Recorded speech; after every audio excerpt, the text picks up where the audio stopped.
Good morning, everybody.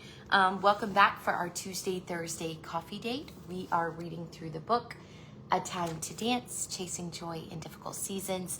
I know that reads backwards for you guys, but I will make sure and drop a link in the comments. We've been meeting here for our Tuesday, Thursday coffee dates for quite some time now because today we are on chapter 23, which is Sitting in God's Waiting Room. This is a timely chapter for me as well, because a lot of times we think about God's waiting room as like the miracle that we're praying for. But God's waiting room really is just a deep trust in his timing in all spaces. So it can be with regards to a breakthrough. It can be with regards to the calling he's placed on our life. It can be with regards to a prophetic word. It can be with regards to an open door. It can be with regards to everything. If we truly trust the one who is holding our hand and walking us through this, if we truly trust the one who is the keeper of our heart and the author of our next chapter, then we are always sitting in his waiting room, not only patiently, but filled with joy and hope over what's to come. Because if God is walking us through it, and if we are following in his footsteps, then we know that he is leading us into something that is beautiful and good and full of joy. So I'm excited to read through this chapter. It's been, I guess, maybe about 4 or 5 years since I wrote this book. So as you can imagine, there have been a lot more just various revelations and life and walking with God experiences that I've learned from even since writing these chapters. So I think that's why I so much enjoy this commentary piece as part of this, doing this together, is because I get to then add the little tidbits that I have learned since writing this chapter. And I hope that that's pouring into you guys as well.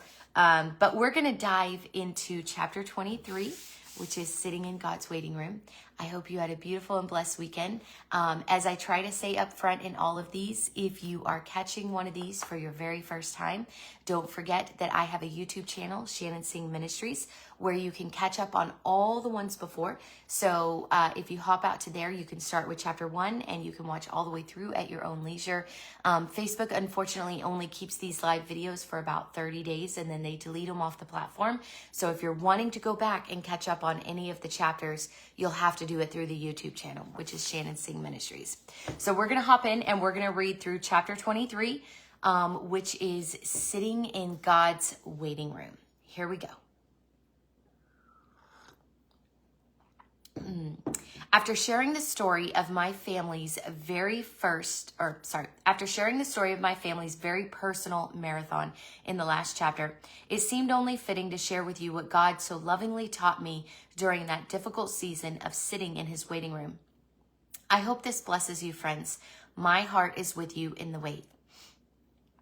In the book of Psalms, chapter 69, David cries out, God, my God, good morning. God, my God, come and save me. These floods of trouble have risen higher and higher. The water is up to my neck. I'm sinking in the mud with no place to stand, and I am about to drown in this storm. I am weary, exhausted with weeping. My throat is dry. My voice is gone. My eyes are swollen with sorrow, and I'm waiting for you, God, waiting for you to come through for me. Now that's the Passion Translation, verses 1 through 3. I'm waiting for you, God, to come through for me. The New Century Version translation reads the end of that passage as, I'm tired from calling for help. My throat is sore. Psalm 69:3. I am tired from calling for help. I have felt that, friends, all of it, and I know that you have too. If we take another little hop, travel back a little bit further in the book of Psalms, you'll hear David asking God, I am hurting, Lord. How much longer will you look the other way when I am in need? How much longer must I cling to this constant grief? I've endured this shaking of my soul. How much longer? Psalms 13, verse 1 through 2, the Passion Translation. Lord, how long will you watch this happen? Is how the New Century Version reads. How much longer, Lord? How much longer? God's waiting room, an often uncomfortable and sometimes terrifying place when life gets truly difficult. I'm waiting for you, God, waiting for you to come through for me. My husband and I have a marker board hanging on the wall in our bedroom.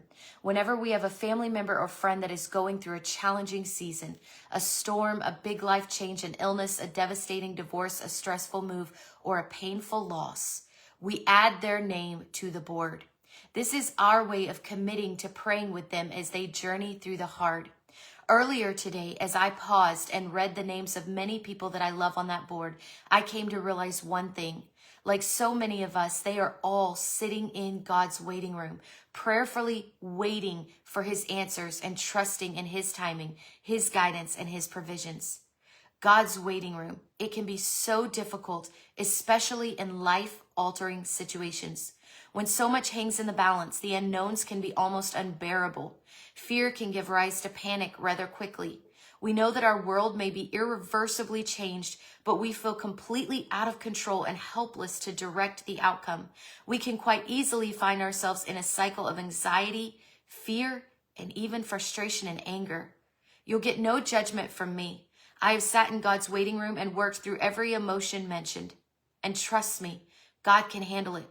But I'll probably never forget the season when he spoke into my heart and began teaching me how to stop pacing, stop panicking, stop fighting, and simply, yet not so simply, lean in and start trusting him.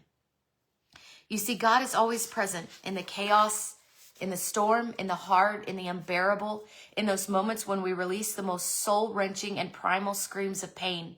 He's always at work in our lives, and he so lovingly and faithfully brings us through. He could snap his fingers and give us exactly what we want, but in his infinite wisdom, he can often see what we truly need, and there is so much blessing in trusting that. Sometimes the waiting room has a reason that we don't understand, but make no mistake, we are always in his heart when he is keeping us there.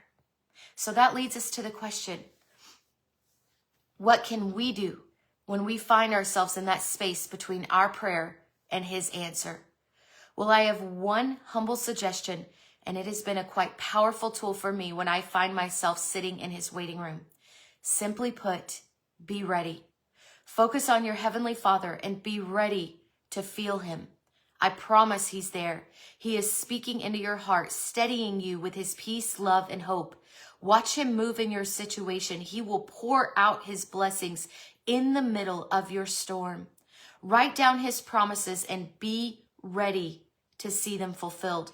Post them in a place where you will see them daily. And when the what-ifs threaten to drown you, cling to them.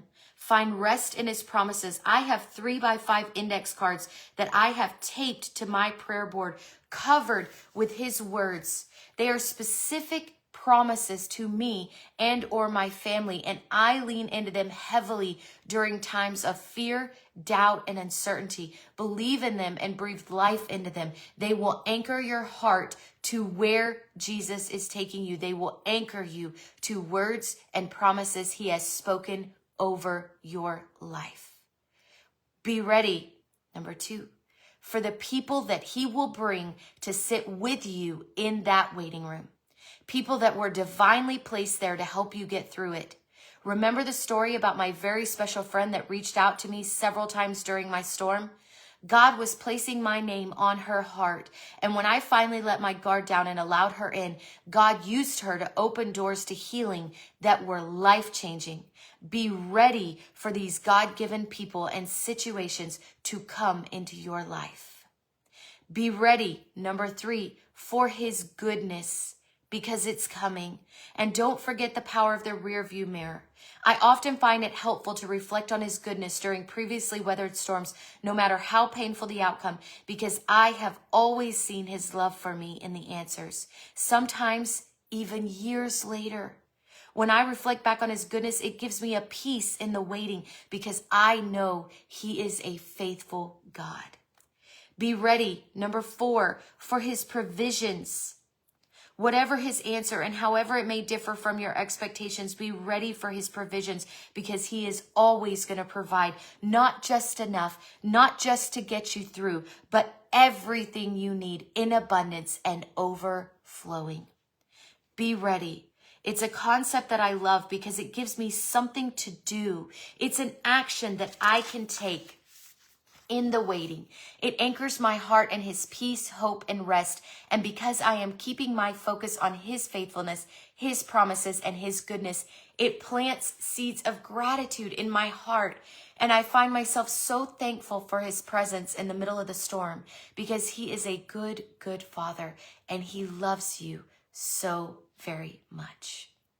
You see, over the last year, God has spoken to me regularly about trusting him in the waiting room, trusting in his timing and his promises, even when I struggle to see anything moving or changing around me. But if I can hit the pause button again and share another story with you, I'll probably never forget that time he interrupted my thoughts and connected his waiting room, his spoken promises over my life, to my complete and utter impatience with 2 tiny little tree saplings in our yard. Let me explain. About 3 years ago, my son and I planted these 2 little 5-inch blue spruce tree saplings in our backyard. Our local forest service was giving them away for free, so we drove nearly 60 miles each way to pick up these little saplings. We were so eager and excited at the opportunity to plant blue spruce trees in our backyard. They are a prized tree here in Colorado, absolutely beautiful when they are full grown and very expensive to purchase.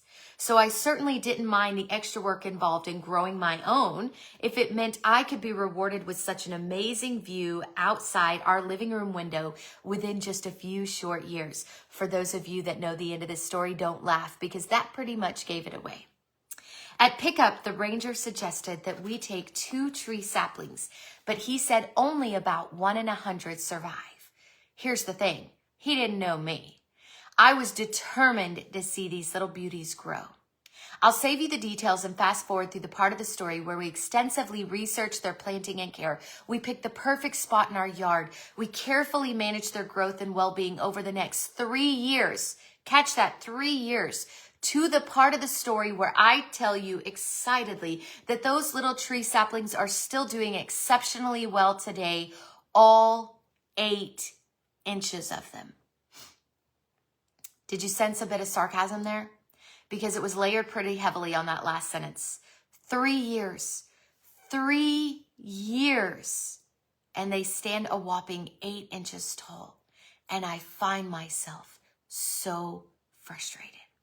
You see, I had envisioned that given the right focus, the right attention, care, and faith, I would have 2 glorious blue spruce trees growing beautifully in my backyard by now. Maybe only 3 to 5 feet tall or so, but a delightful and stunning reward for all my hard work and dedication. But as I look out my living room window, I can barely see the tops of them over the layer of protective rocks that I placed carefully around them so that we wouldn't mow them over. And one day, as I'm staring down at those little saplings in utter discontent, I begin to make important connections in my heart. Do only 1 in 100 survive because of the time it takes between the planting of the promise and the fruition of the beautiful view? Does the caretaker grow frustrated like me and give up, leaving these little saplings to whatever growth they make on their own with no attention to their needs or nourishment?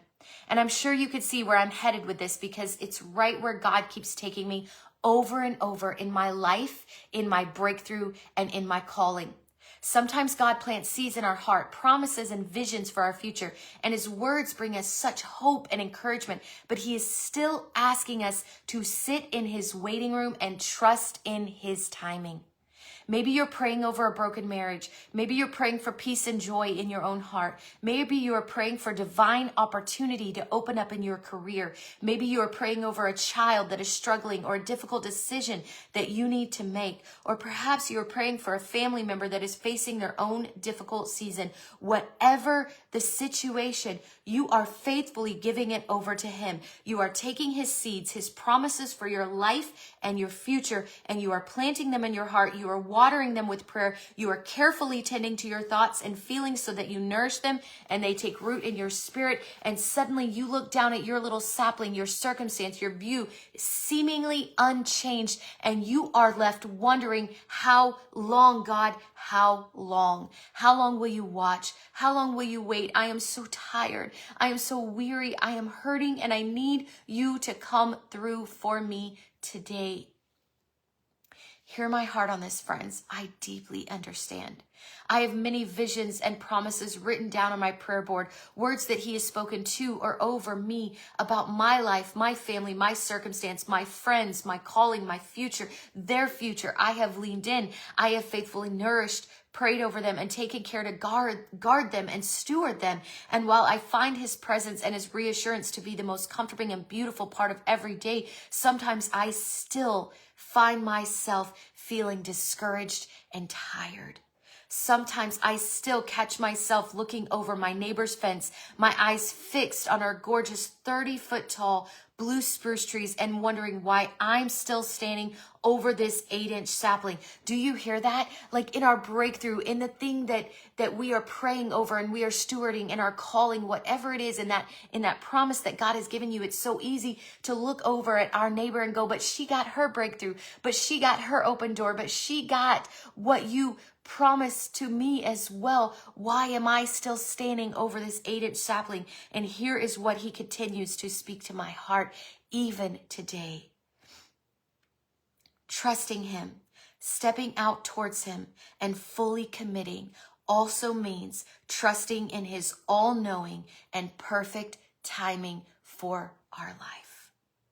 Trusting that whatever he is weaving together in the details, in the quiet, in the wait, is better than anything I could have dreamed for myself. That the work he is doing in the unseen will produce a more beautiful fruit and future than I could ever imagine. Trusting that the space he has made for my growth in the process, the space that he has made for my growth, where he has me now, it actually waters the roots that stabilize me and draw my heart closer to his. Trusting he is a good, good father, and he loves me too much to leave me here staring at these 8-inch saplings forever, that he will make good on his promises. And you see, all of that has me loop back to one of the things we shared very early on in the journey. We are not expected to blindly trust or release control into the hands of a God that we don't know. He is calling us to draw close to him and fall into a personal relationship with him, to set our pain, our burdens, our fear, our confusion, and even our anger at his feet and let him hold us. He has been pouring over us all throughout this process. He's been redefining and reweaving our identity, pressing on us to see ourselves through his lenses. And all the while, he has been faithfully showing us who he is, the God who provides, the God who shows up, the God who stays, the God who heals, the God who sees me, and know this, the God who sees you. He sees our hearts. He sees our fears and our dreams. And his love for us is beyond our comprehension, beyond anything we can wrap our head around, beyond anything we can imagine. And in truly allowing all of that to take root in our heart, we begin to understand that he is the Father we can trust with his plan over our lives, and we can trust in his timing as well. I know waiting to see his promises realized can be hard. Sometimes, like David, it's so difficult to understand why he isn't just reaching in and taking a hold of changing that circumstance today, but he is. We just can't see what's going on. We can't see as much in the supernatural. We see so much in the physical, and we have to trust that what he's weaving together is for our good.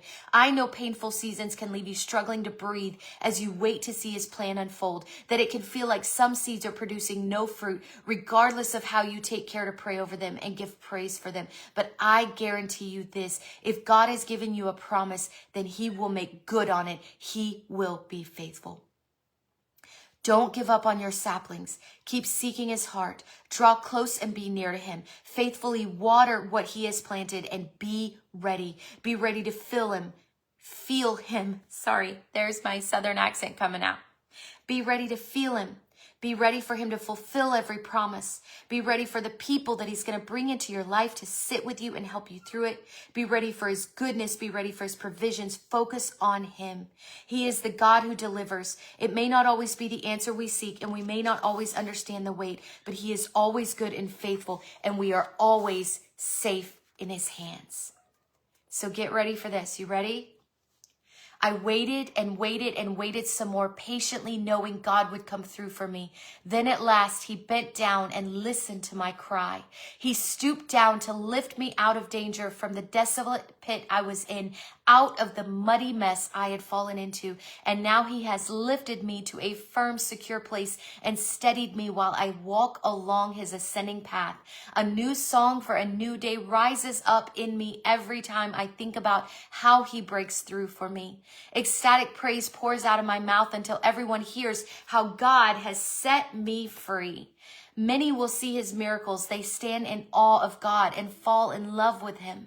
Blessing after blessing comes to those who love and trust the Lord. Psalms 41-4, the Passion Translation. Psalm 75:1, New Living Translation reads, "We thank you, O God. We give thanks because you are near." So that is the chapter about sitting in God's waiting room. And I think one of the most powerful things that I learned through the season where he was teaching me about the waiting room, I still continue to be in the waiting room. We all do, in different places and spaces in our lives, is that the waiting room is not a place of sadness where we wait for God to bring that breakthrough. It's a wait of hope and joy and expectation, anticipation.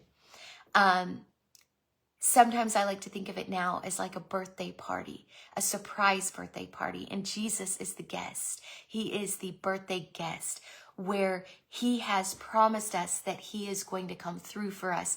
And we can sit in preparation and anticipation and hope, because we know that he's going to walk through that door and look at us one day and go, it's time. And it's going to be in the most but God way. It's going to be so unexpected, and it's going to be so perfectly timed, and it's going to be so beautiful for your heart and your journey. And so rather than feeling like it's this cold, sterile, like you're sitting in a doctor's office with white walls and chairs lining the wall, and we're all just sitting there and in just this anxious filled and fear filled anticipation of when God's going to finally call us back there for our breakthrough. The waiting room doesn't have to feel like that. It can feel like you're preparing this surprise birthday party with joy and hope and anticipation and expectation, because he's going to walk through that door in the moment that totally blesses you. And when he does, he's going to open the door on every promise he's given to you, whether it be a breakthrough in your marriage, whether it be a breakthrough in your health, whether it be a breakthrough in your career, whether it be a breakthrough in your calling, whatever it is, you can have this season of waiting room that is a joyful anticipation of what is to come. Because if God has promised you something, if God has poured into you to have faith in him, you can guarantee that he is going to meet you there, and he is going to blow your mind with his goodness and his faithfulness, because he is always working things together for your good. Even if we can't see it in the physical, he is working it in the spiritual. He is working things and reweaving things together to bring you to a place that is good, and that will not just bless you enough to hold you. It is going to bless you until you overflow.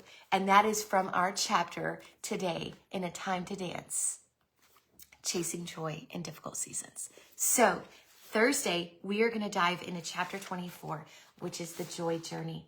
This chapter brings a lot of what we have talked about throughout these readings into full circle mode. So we're going to loop back and talk about, the joy journey as a whole. Now, for those of you that have glanced ahead, we only have 27 chapters. So we have 24, 25, 26, 27. We only have 4 chapters left to go. So if you missed any chapters, don't forget you can hop back out there on the YouTube channel and catch up. I will make sure that all of these are loaded. So if you need to go back and start at chapter 1, you can, and work your way forward.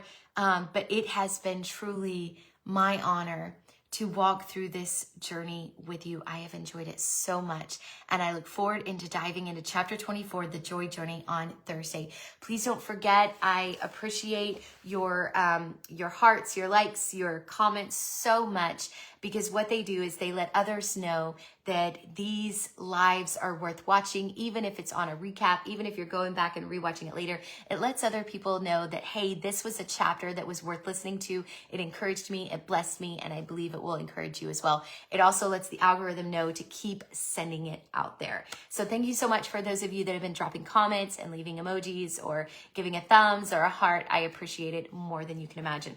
I hope you have a beautiful and blessed day. I look forward to seeing you back here on Thursday, and have a beautiful Tuesday and Wednesday.